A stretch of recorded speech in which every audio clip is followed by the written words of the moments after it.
Marda ýaşaýjylar ýokunç ketele garşy çäreleriň sanawy we ýokunç ketelerin ýylatyň arasynda ýaýramagynyň öňüni almak üçin olary berja etmeň zerurlygy barada ýazmaça duýduruş aldylar. Duýduruş öýlere eltilýär we gol çektirilip gowşurlýar. Ýylatyň araçylyk düzgünleri berja etmegi 2 metr aralygy saklamagy toýlarda hem janazalarda 50-den köp adam ýygnanmazlygy we şol ýerlerde maska giýip aralygy saklamagy şeýle hem ähli köpçülik ýerlerinde we ulaglaryň ähli görnüşlerinde maska takınmagy talap edilýär. Maskanyň bolmadyk ýagdaýynda Türkmenistanyň administrativ kanun bozmalar kodeksiniň 78-nji maddasyna laýyklykda jaza beriljegi duýdurulýar. Şol bıraktyň özünde de azatlyň habarçylarynyň belleşi ýaly häkimetler ýylaty maskalaryň hemme ýerde şol sanda öz howlusunda da giýmeldigini dilden duýduruş berýärler. Marda soňky günlerde öýde bolanda da maska giýmek talaby bilen ýylata gözekçilik güýçlendirildi. Bu aralykda köçelerde hem bazarlarda adam azaldy. Şäherde ýaşaýjy ýok ýaly köçeler boş. Molla Nepes köçesindäki Gök bazarda, Murgap köçesindäki Galkynyş bazarynda we Owuzhan köçesindäki Ak bazarda adam bolýar, emma olar esasan satyjylar. Köp uğurly jaýlarda kimdir biri otagynyň aýnasyny açsa, destine raýat eşikli bir adam peýda bolup penjereden seretçek bolýanlaryň maska giýmegini talap edýär diýip Azatlyk Mardak habarçysy 3-nji noýabrda görüň berdi. Habarçylaryň sözlerine görä maska rejimini bozanlary ýüze çykarmak we jazalandyrmak boýunça çäreler tutuş ýurtda güýçlendirilipdir. Maska giýmediklere 100 manat mukdarda jerime salynýar. Şu wagtda çenli Türkmenistanda koronawirusyň bardygyny ikrar etmeýän häkimetler karantin çäreleriniň girdilmegini, ýurtda ýeti ýokunç ketelleriň getirilmeginiň hem ýaýramagynyň öňüni almak tagallalary bilen düşündirýärler we maska giýmek zerurlygyna howadaky tozan bölejikleriniň köpelmeginden goramak hakynda delil getirýärler. Emma häkimetler COVID-19 alamatly keseliň köpçülikliğin ýaýramagy we ýylatyň arasynda ölüm derejesiniň ýokurlanmagy barada resmi düşündürüş bermeýärler. Türkmenistanda koronawirusa garşy iň köp ulanylýan serişdeleriň biri xlorly suw bolmagyna galýar. Onuň bilen töwerek daşy arasylýarlar we elleri sepýärler.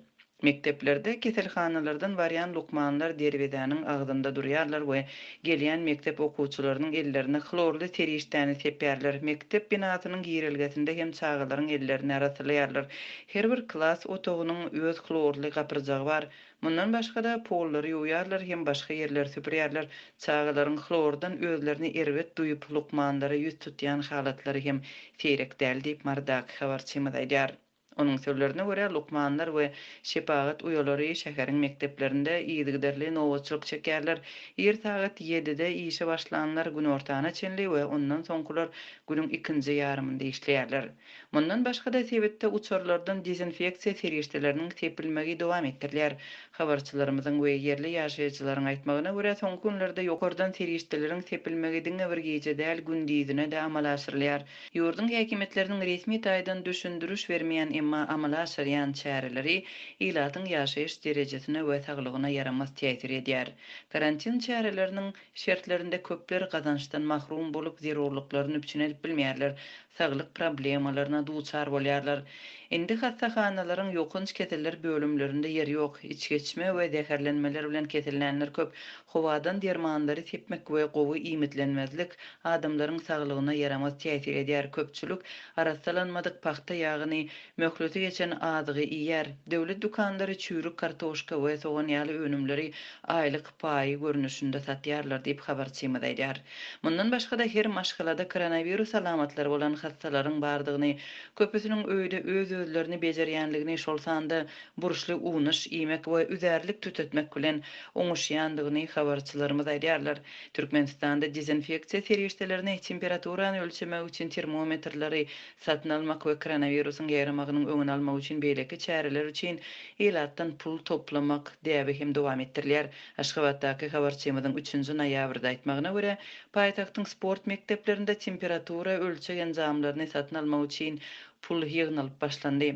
Aşgabatdaky ähli sport mekdeplerinde ýene-de 100 manat ýygnaldy.